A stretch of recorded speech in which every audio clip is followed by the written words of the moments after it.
Assalamualaikum warahmatullahi wabarakatuh. Nama saya Ajeng Dwi Pratiwi, mahasiswi UIN Mataram, semester 5 Pendidikan Bahasa Arab. Di sini saya akan menjelaskan tentang pengembangan dan pengolahan nilai hasil belajar. Yang pertama, pengembangan instrumen penilaian hasil belajar.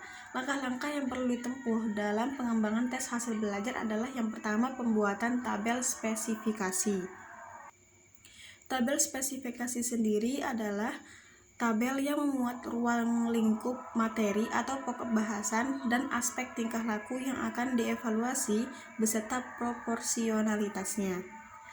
Adapun beberapa langkah yang perlu diperhatikan dalam menyusun tabel spesifikasi. Yang pertama, menentukan bahan pokok atau materi pelajaran dengan prosentasenya pada masing-masing materi.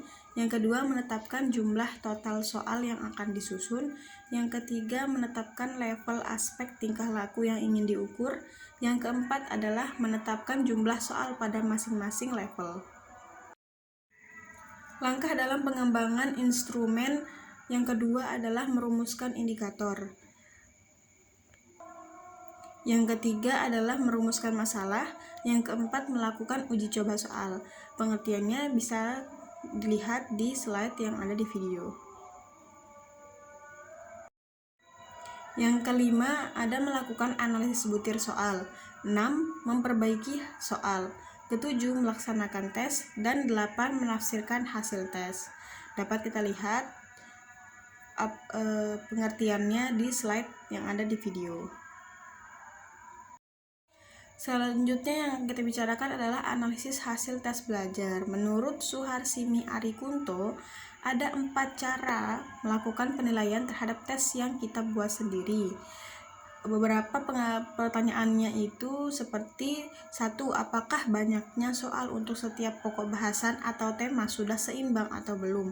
Pertanyaan ini penting karena berkaitan dengan keterwakilan materi pelajaran.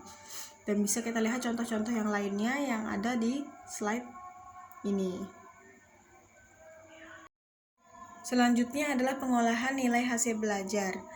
Pertama, pemberian skor dan nilai terhadap alat evaluasi tes. Alat evaluasi tes digunakan untuk menilai kompetensi siswa pada aspek kognitif dan sebagian untuk psikomotorik. Untuk aspek kognitif, tes dibedakan antara tes objektif dengan tes subjektif. Tes subjektif dalam proses scoring. Untuk tes objektif ada beberapa langkah yang bisa kita lihat di slide. Ada 3 langkah-langkahnya ya. Yang kedua adalah tes subjektif atau esai. Esai adalah bentuk tes yang meminta siswa untuk menjawab lebih dari 3 kata yang tingkat kesulitannya disesuaikan dengan tingkatan kognitif yang digunakan. Sehingga dalam tes esai, masing-masing item soal diberikan bobot lebih dari 1 dan bergradasi sesuai dengan tingkatan kognitif yang digunakan. Penjelasan lebih lanjutnya bisa dilihat di slide.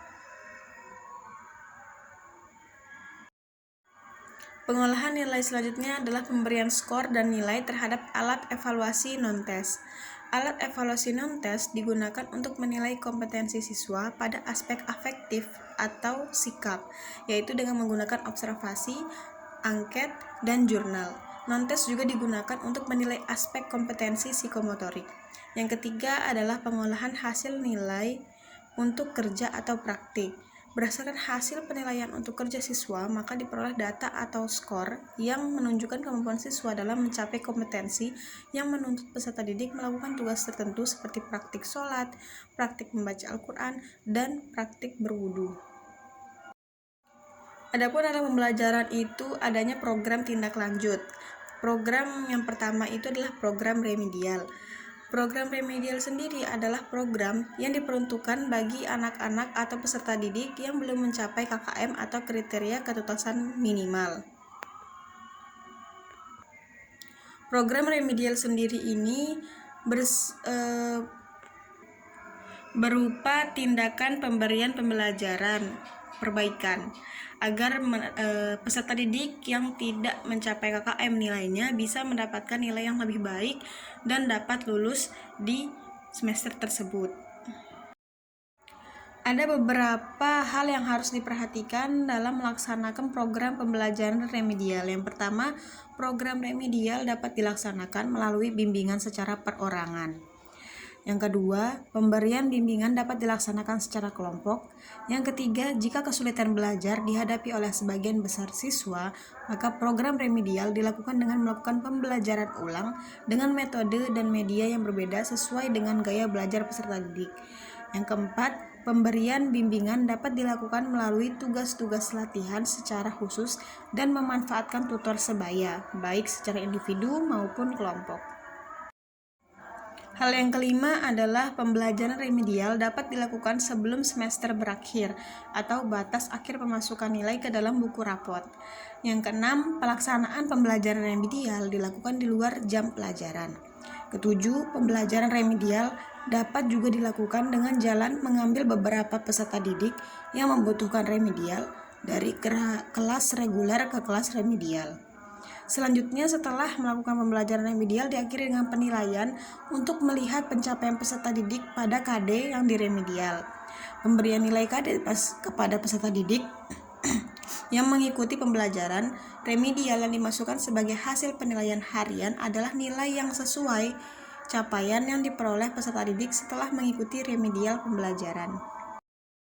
Adapun prinsip-prinsip remedial yang perlu diperhatikan adalah sebagai berikut.